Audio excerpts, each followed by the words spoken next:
And you and I are both on the same page. And look, I think there's a lot of people that look at it this way. The Broncos aren't going to win a lot of games. They're not going to be in the playoff hunt and that graphic that we love to see on Sunday when we're watching games. But it's not about that in 2024. Our buddy Will Peterson wrote a piece at denversports.com almost about that exactly. Like, what if this doesn't go right? Who would be on a hot seat? Who would be a scapegoat for Sean Payton because he would not be on a hot seat? And I want to get to all those questions, and we're going to answer that stuff.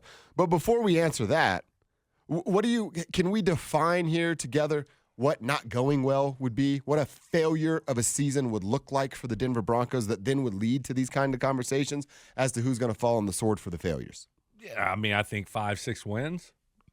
7. I mean, 7, it's not good enough. So might have to make some changes other than Sean Payton, maybe some changes on the staff, stuff like that. But I think that would be, kind of where you're at there. What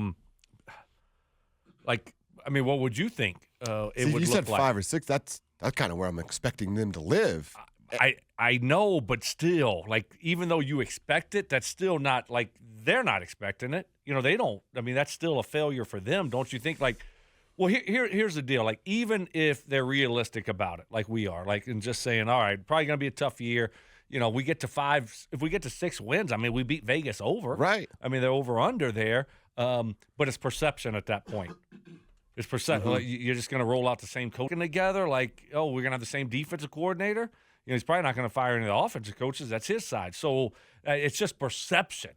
Yeah. Which, kind of stinks. But that's the way a lot of people look at it for the fans. Yep, well, we got a new defensive coordinator. Here comes Rex Ryan. We're going to be much better on defense this year. So that's usually what it's for. Okay. Yeah, I guess. Yeah, I mean, you're right. They are talking about winning. Greg Penner has talked about winning. I feel like that's what they're doing in the public persona because they have to. What is Sean Payton going to go up there today and tell us? Oh, yeah, this season's going to be a lot about growth, and all I really want to do is see Bo pass the eye test and Troy Franklin pass the eye test and Javonte Williams show us he's going to return to form. He can't say that. He's got to go up there and say it's about winning. But don't you think? I mean, I don't know. Have you been a part of any of those conversations? Behind closed doors, you know who you are, don't you? I think so, but you're still kind of in one of those situations where it's sports. Crazy things happen. I mean, we saw last year. I mean, what did they start off? 1-5? 1-5, and they won 5 in a row after giving up 70 points to the Dolphins and, being the embarrassment of the NFL. How is that possible? So crazy things happen in sports. These guys are professional athletes. They get paid a lot of money. They have pride. They're going to go out there and compete. So, and I think that's, as a player, that's kind of how you look at it. All right, you never know what it's going to look like. I mean, let's go out there and compete and see how it falls. I don't know how our team's going to be. Sometimes I thought we had really good teams. We didn't. Sometimes I thought we'd be average. We ended up being really good. So I just think that's kind of your mindset in that locker room, right? Okay. Is you're not too concerned about what your record's going to be at the end of the year. It's just week by week. Let's play well this week. I want to play well this week. I want to be healthy, and let's try to win this week. And then because everything changes, I don't know what the Chiefs are going to look like when we play them. What you're saying. Who knows what the Jets are going to look like in week 4? I mean, all of a sudden, Aaron Rodgers got hurt first, a game of the season. Yeah. And so, their season changed, their outlook changed. So things change quickly in sports and in the NFL. Okay. Yeah, those are fair points on your part. I mean, I do wonder what they're having those conversations between Peyton, the other Peyton, and then Penner about what the actual year. If you're sitting down and Sean Payton and Greg Penner are talking about the season outlook, what does a failed season look like from their perspective? If they're being real about it. But they don't. You're not going to have that. Hey, if we fail, what does that look like? You don't have those conversations. Okay. You don't sit down and have them. I think you have those conversations at the end of the season. But do you evaluate expectation conversations so it sets a bar? I don't think so.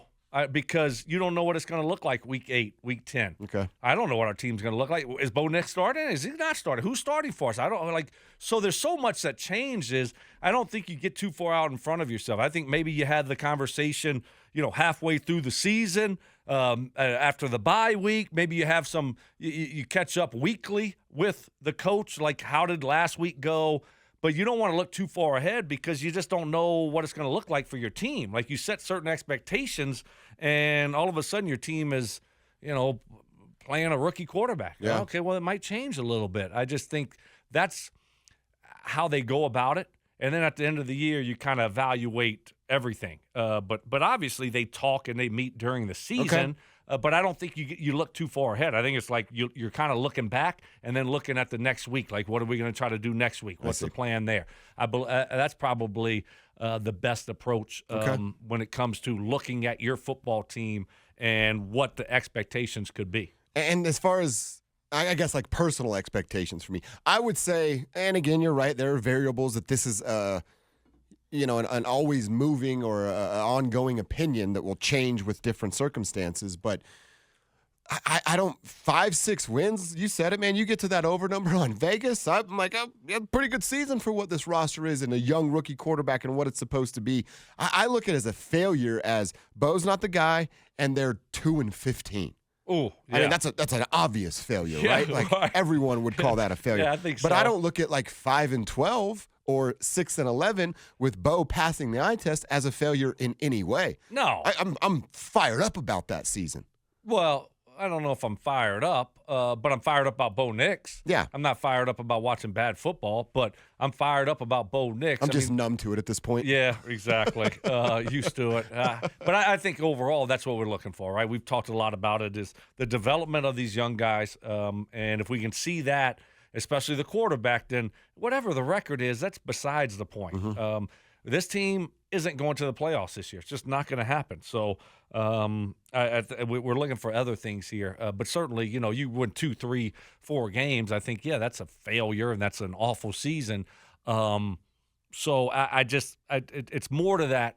It's more than that this year. It's not just about wins and losses. It's about finding some good pieces as we move forward. Okay, so Broncos country, again, tell us what you think a failure would look like or success would look like. Failure on the side where they'd actually have to make a little bit of change. I'll tell you a big failure. Okay. You lose, you win 4 or 5 games, and that Bo Nix isn't the guy. That's the worst possible outcome. And then you got to start year. it all over. Yeah. Well, worst you know what outcome. comes with that, though? Should Sean Payton get to pick the next guy? Yeah, sure. I mean. And it's a fair question. Oh, of course it is. But you have no other choice. Who's going to pick him?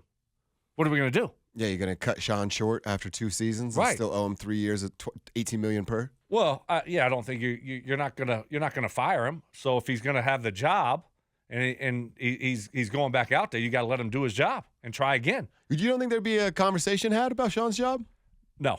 I mean, he just came out and told the world he's smarter than everybody else and then would fall on his face in this hypothetical situation we're talking about. A lot of people have swung and missed. Okay. Right? We just talked about the quarterbacks. Mm-hmm. Name me a guy that has never gotten it wrong when it comes to the quarterback position. No, they've all got it wrong. Yeah, and so, but they all don't say I'm smarter than everybody else. Well, they probably are thinking it, though. They just didn't say it I think out. a lot of stuff, too. Sometimes I don't say it. So I just, I just think that, he's probably – I don't see a scenario where he's gone unless you win 1 game, something like that, where it's just a complete mess. Other than that, I think, all right, if he's still here, you got to let him choose the next guy. Okay. If that's what they're going to do. They're going to take a quarterback. Well, Will, and we're basing some of this conversation off Will Peterson's article on our website, denversports.com. He's living in that same world. He doesn't think that Sean Payton is in any trouble. He says the reality is Sean Payton's seat is ice cold, but he's got 2 names that fall as scapegoats if this season does get away from them. The first one is George Payton, and that's, look, his seat has been hot for a couple of years. I think it maybe even cooled down a little bit thanks to some things that Sean Payton has told us and kind of at least based on what I've seen, the interactions between the two, they seem to work well together. They seem to like one another. So I've actually think that George's seat has gotten less hot over the last, 6-7 months. Yeah. Russ is gone, so we don't see Russ every day. Right. So, I don't have to hear that nonsense. Right. We don't have to listen to him. We don't have to see him. So it's like if you made a big mistake and you keep on having to watch it every single day, then it pisses you off, right? We don't see Russ anymore. So we don't talk a lot about him and how huge of a mistake that was. All the draft picks, all the compensation, that's gone now. Mm-hmm. So I think kind of out of sight, out of mind. that's where we're at with George Payton, and now it's Sean Payton's show. So he's not the one calling all the shots here. And if you swing and miss in the draft now, I'm going to look at it more as a Sean Payton mistake, which I don't think Sean Payton has a problem with that at all. So he's just kind of riding the coattails of Sean Payton and hoping that he gets this thing turned around a little bit. If he does, then he's going to be fine. If this Bo Nix thing works out, then you know what? Hey, you made a couple mistakes. You were very fortunate that your owner is a really nice guy and has a lot of patience because, put yourself in that situation real quick. If you were the owner, I'd be like, you got to be kidding. Yeah. How much money did I just write that guy? Right. And you're the one that hired this coach? I got to fire the coach, pay that guy all kind of money, and then this quarterback, that was Greg Penner's intro to the NFL. What the hell? You think Greg ever paid a Walmart employee $50 million to not work at Walmart? I wouldn't think so. So just the patience there to me is remarkable. And so George is very fortunate. And if it was Dave Tepper, he would have been gone. First things first, right when he took over as an owner. Right when Russ pulled up in his own jersey, Tepper would have fired the GM. Exactly. But this thing could work out nicely for George Payton, and you look at so he's one of the fall guys, possibly, sure. The second that Will has on here, there's only two that he has, but the second is, I think this one makes the most sense. It's Vance Joseph. It's VJ as the defensive coordinator, and Will makes a really good argument here about last year there were rumblings of this, right? I believe our own Cecil Lammey was talking about that guy should have probably got fired after the slaughter at South Beach, but they didn't have a better option. Will writes that respected defensive mind Jim Leonard, who played for the Broncos, he's now the team's defensive backs coach. A lot of people look at him as a future DC, so that if he gets away from VJ in the season or shortly thereafter, you could fire him and give the gig to Jim. Okay, shout out to Jimmy. Yeah. That's my guy. Jim getting some love here. Yeah, I played with him here 2012. Okay, that's interesting. And certainly that could be the case. Last year was bad. There was a lot of talk. Should they fire Vance? Should they not? Historically bad defense early in the season. But Sean, give him credit. He stayed the course and got much better. So, I don't know if he stayed the course because they didn't have anyone else to take over. I just think that at some point, that's not a reason to keep a guy. You'll find somebody on your staff to take over, especially in the situation that it was in last year. And so give credit to Vance. He did a good job of bouncing back and getting that team to play. Really did. And that's a hard thing to do. After that start, to get that thing turned around and for the players to trust you, that's a very difficult thing to do. But he did do that, so I give him a lot of credit for that. I don't know. This is the way I look at it. Yeah, those are the obvious choices because he's not firing his offensive coordinator. He just brought all those guys in. Right. He's not firing himself. No. He's not firing all his buddies that he's coached with forever, right? So it's going to be someone else. So it's going to be the defensive coordinator or who else? The general managers. That's it. Who else could you fire? You can't cut the quarterback. Nope. After 1 year, that's not going to happen. So it's those are the two obvious choices. But for me, it doesn't even matter. This is Sean Payton's show. There is no scapegoat. I get it. If you don't think those are the right guys, then you do it. But at the end of the day, this is all on Sean, right? And it's not oh, yeah, Vance screwed you. Oh, yeah, George really screwed it up. No. This is all on Sean Payton. And so you can't do the smoke and mirrors and whoo, there goes George Payton. We got a new general manager. Everything's going to be perfect now. No, I'm not buying that because the one that is buying the groceries here is Sean Payton. He's the one calling all the shots. So I don't know. Maybe you could get in. You could, if you wanted to, fire Vance if it was a bad start or at the end of the year because the defense played bad and get a new set of eyes in here. You could try to do that, but ultimately, for me, there is no scapegoats. Okay, it starts and ends with Sean. That would be a. Let's calm the fan base down a little bit. Yeah. Firing. Just all for perception. Yeah, perception.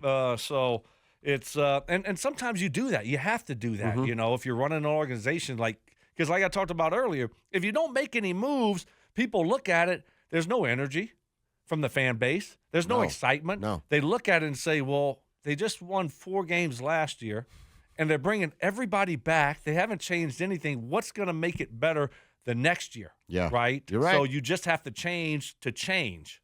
Broncos country, tell us how you feel. What do you think? Would there be scapegoats? All this on Sean Payton himself? Is there any other ones that you can think of that could be a scapegoat here? Not really, because like you said, the Pete Carmichaels, the Lombardis, the guy, like Sean brought all of them with him. They're his guys. They're his crew. He's going to want to keep that together as much as he can. It's VJ.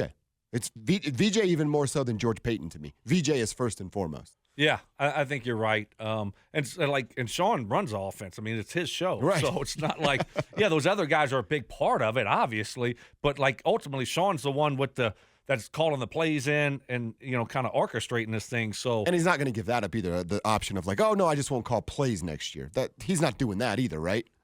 That's an interesting one. I mean, because that's something that an offensive-minded coach has said. Like, no, now Pete's going to do it. I think he did do that for a little bit in New Orleans. Really? I think so.